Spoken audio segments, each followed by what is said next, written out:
பள்ளியின் தலைமை ஆசிரியர் அவர்களுக்கும் மரியாதைக்குரிய ஆசிரியர் பெருமக்களுக்கும் என் அன்பிற்கினிய மாணவ செல்வங்களுக்கும் இனிய காலை வணக்கம். தலைமை உரையாற்றிய தலைமை ஆசிரியர் அவர்கள் தமிழின் மேன்மையை மிகவும் அழகாக எடுத்துரைத்தார். உதவி தலைமை ஆசிரியர் அவர்கள் அதை இன்னும் ஒருபடி மேலே சென்று, நான் படித்தது வணிகவியல் என்ற பிரிவு என்றாக இருந்தாலும் தமிழின் மேன்மையை புகழ்ந்திட எனக்கு இந்த தரணியில் வார்த்தைகள் போதாது என்று கூறி அழகாக தமிழின் பெருமையை எடுத்துரைத்தார். தமிழம்மா அவர்களும் உதவி தலைமை ஆசிரியர் அம்மையார் அவர்களும் மிகவும் அழகாக தமிழின் பெருமையை எடுத்துரைத்தார்கள். என் அன்பிற்கினிய மாணவ செல்வங்களே, உங்களுக்கும் சேர்த்து தலைமை ஆசிரியர் அவர்களுக்கும் இவ்விழாவினை சிறப்பாக நடத்தி கொண்டிருக்கக்கூடிய முதுகலை தமிழ் ஆசிரியர் திரு ரமேஷ் ஐயா அவர்களுக்கும் நமது கணிதவியல் ஆசிரியர் ஐயா அவர்களுக்கும் வாழ்த்துக்களையும் நன்றியும் தெரிவித்துக் கொண்டு என் உரையை தொடங்குகிறேன். குமரி கண்டத்தில்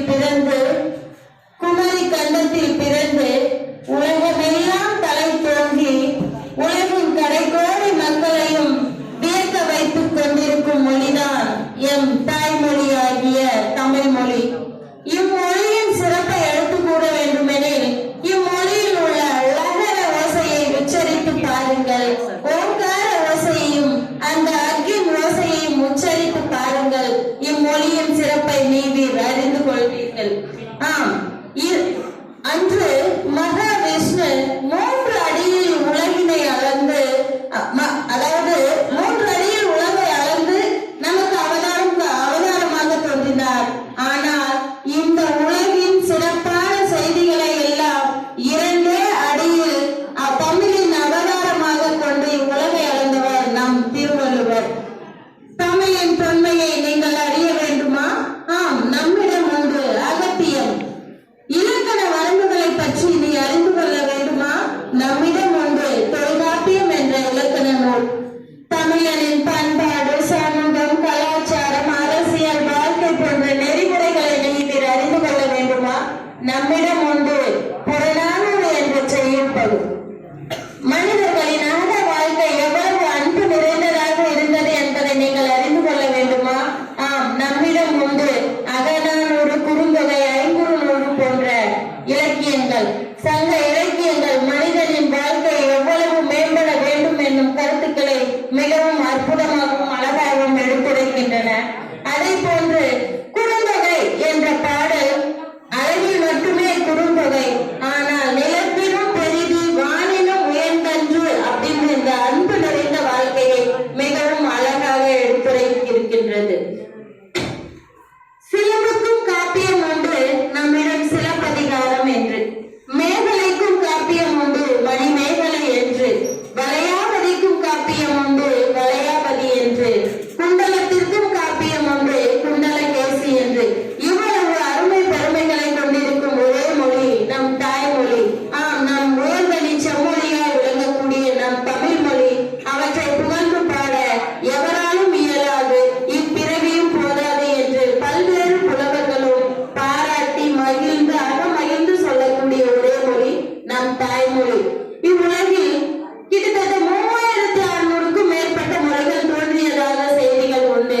அவற்றில் பல ஆயிரம் மொழிகள் எல்லாம் பல ஆண்டுகளுக்கு முன்பாகவே காணாமல் போய்விட்டன.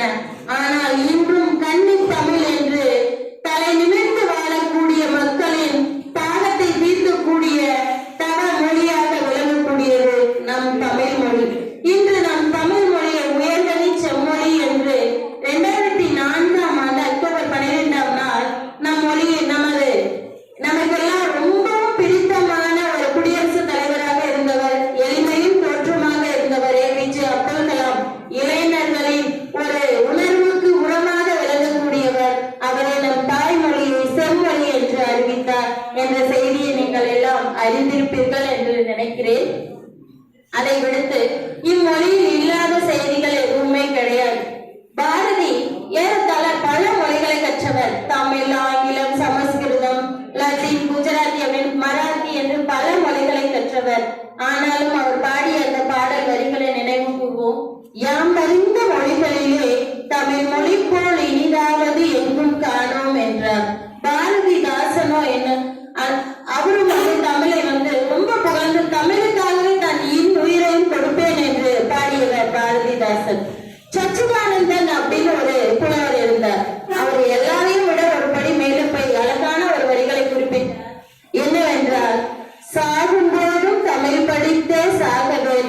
வெந்த சாம்பலிலும் தமிழ் மனமே வீச வேண்டும் என்று தன் உயிரையும் தமிழுக்காகவே தியாகம் செய்வதாக குறிப்பிட்டார்கள்.